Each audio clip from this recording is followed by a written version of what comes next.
Hola clase. So today we're going to learn how to answer questions about your family using the vocabulary words that we've learned before.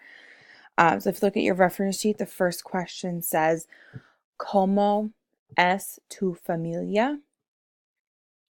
Repeat, ¿Cómo es tu familia? And that question is asking, how is your family? So right next to the question, there's an equal sign. You're just going to write the English translation to the question that's in red next to that.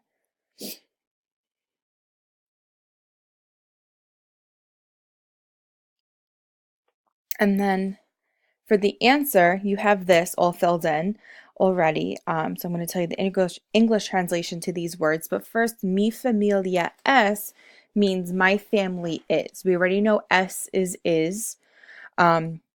Just like hoy es lunes, today is Monday. Okay, so to answer that question, you're going to use this as the answer, and then you can choose one of these or any other adjectives that we learn in the future. So let's repeat, mi familia es. Then we have grande. Repeat, grande means big. So you could say, mi familia es grande. Then we have pequeña.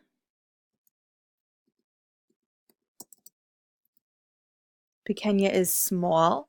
Let's repeat, pequeña. Then we have loca.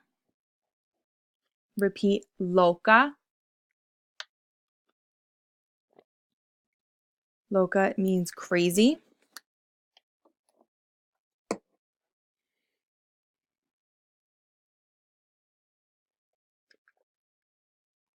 Then we have cómica. Cómica is funny.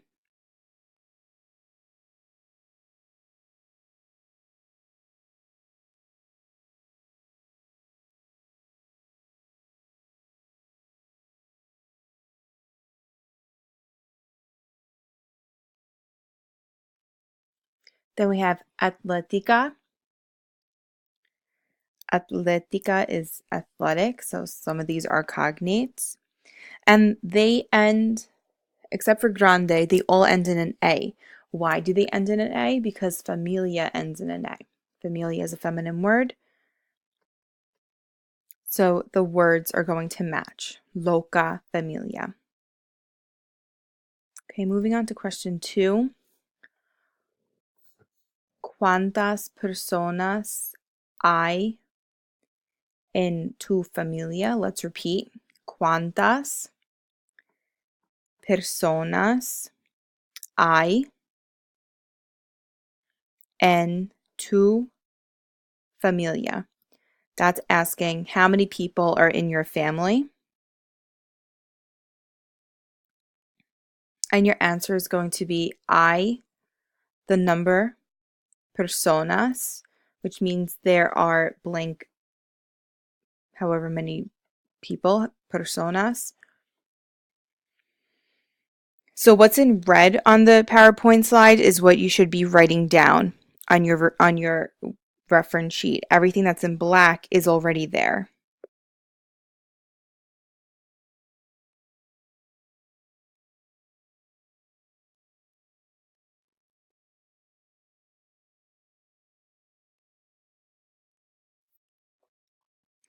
¿Cuántas personas hay en tu familia? That is just like the question, ¿cuántos días hay en una semana? I is there are or there is. So how many people are there in your family? We've heard I in a question before, like I said, with the days of the week. Número 3. ¿Cómo se llaman tus padres? Repita. ¿Cómo se llaman tus padres? Se llama, we have seen before. Se llaman means they. Their name is. Their name is. So the question is asking you, what is your parents' name?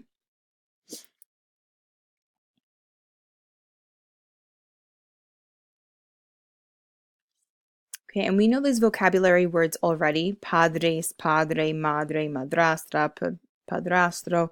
So this is just asking my parents are names or telling my dad is named, my mom, my stepmom, my stepdad.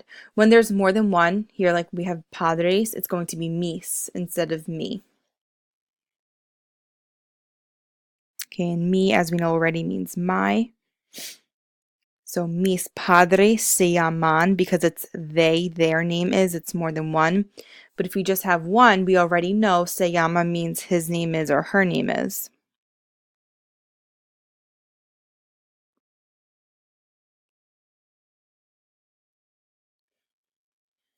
So you can write these down next to the vocabulary words on your reference sheet.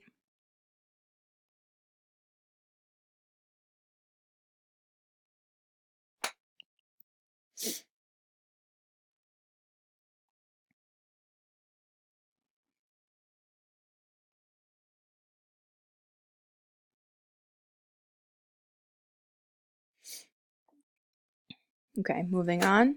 Number 4, número 4. ¿Cuántos hermanos tienes tú?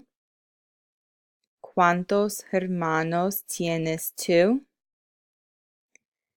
How many siblings do you have? Now we learned hermano means brother and hermana means sister. But if you have more than one, let's say you have 2 brothers and a sister, you're going to say hermanos. The O in Spanish dominates, meaning that if there's a boy and there's a girl, the word for that is going to end in an O. So hermanos means general siblings. I'm not asking how many brothers do you have. I'm just asking in general, how many siblings do you have? Because in the word hermanos, there could be a girl and there could be a boy. ¿Cuántos hermanos tienes tú? Repeat. ¿Cuántos hermanos tienes tú? And to answer that, we have yo tengo, which you already know means I have. And then we already know hijo único and hija única means that if you are the only child and you're a boy, you're going to say hijo único. And if you're the only child and you're a girl, you're going to say hija única.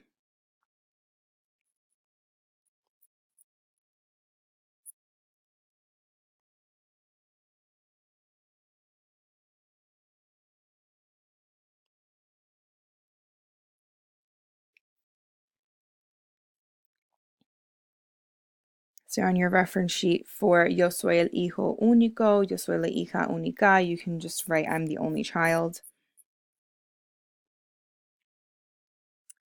Okay, and the next one. ¿Quién es el or la mayor? ¿Quién es el mayor? Repeat. ¿Quién es la mayor? I'm asking who was the oldest?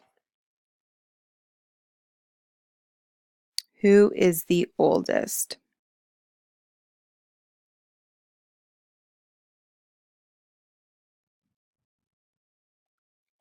Okay, and el mayor es, we have la mayor es, and then if you are the one that's the oldest, you're going to say yo soy, I am, la mayor or el mayor. Now, we have el and la here. This is if the person that you're talking about is the oldest and they're male. If they're a female, if they're a girl, you're going to use la. Just like down here, if you are the one that's the oldest and you're a girl, you're going to use la. If you're a boy, you're going to use el.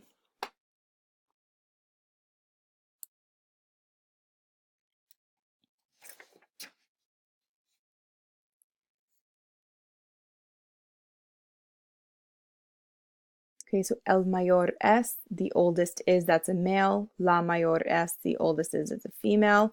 Number 6, ¿quién es la menor? ¿Quién es el menor? Okay, it means the same thing, except now we're talking about the youngest. Same format, same questioning, but now we're just talking about the youngest person. So let's repeat. ¿Quién es el menor? Your answer is going to be the same. If it's el menor, the youngest person you're talking about is a boy. If it's la menor, the youngest person you're talking about is a girl.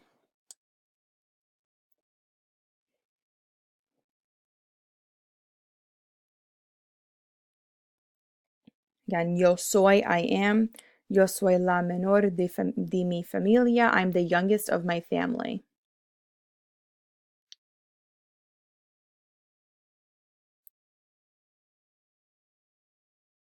So number 6 and number 5 mirror each other, except number 5 is asking the oldest and number 6 is asking the youngest.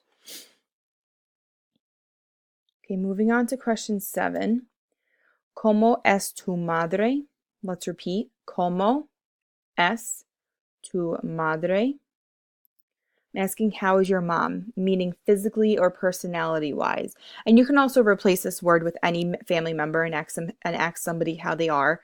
But this isn't asking like, how is your mom doing today? This is asking, how is your mom? Is she tall? Is she short? Is she nice? And is she helpful? Whatever the case is. So right here is your answer to the question, mi madre es, and then you're going to fill in your adjective here, okay, which means my mother is. We already know es means is.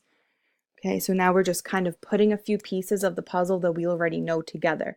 We already know mi madre. We already know how to say he is or she is or it is with the word es. Okay, and soon we will be learning adjectives, so then you can be a little more creative with the sentence instead of saying, just a few words that we already know. So here again, we're just putting pieces of the puzzle together. Okay, so you're going to write, how is your mom? And then my mother is. Give you a few more seconds.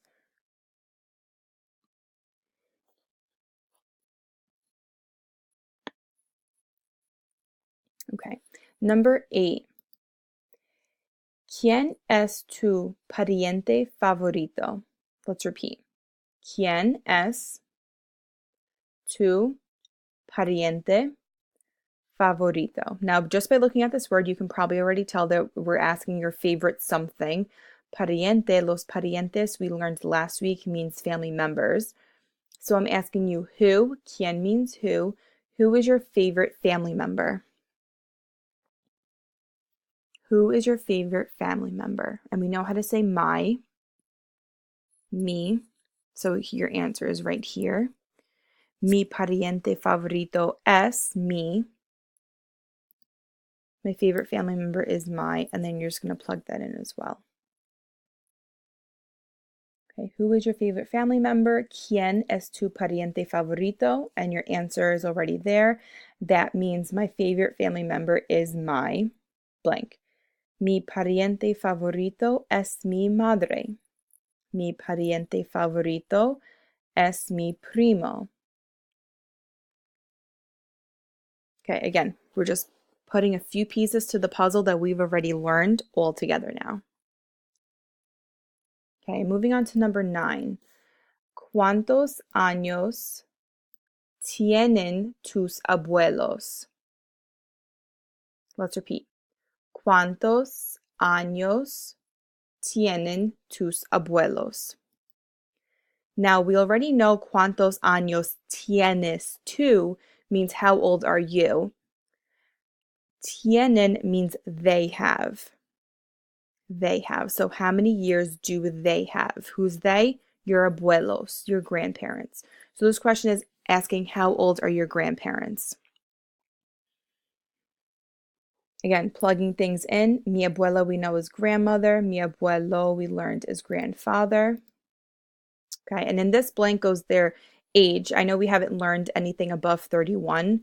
We will be learning that soon, so we'll be able to say that. So you can just write this down. My grandmother has blank years. I know it sounds strange, but you're really telling someone how old they are. Okay, mi abuelo tiene blank años. So you can write that down. And those are going to be your answers for that question. Okay, tienen means they have. Ellos tienen.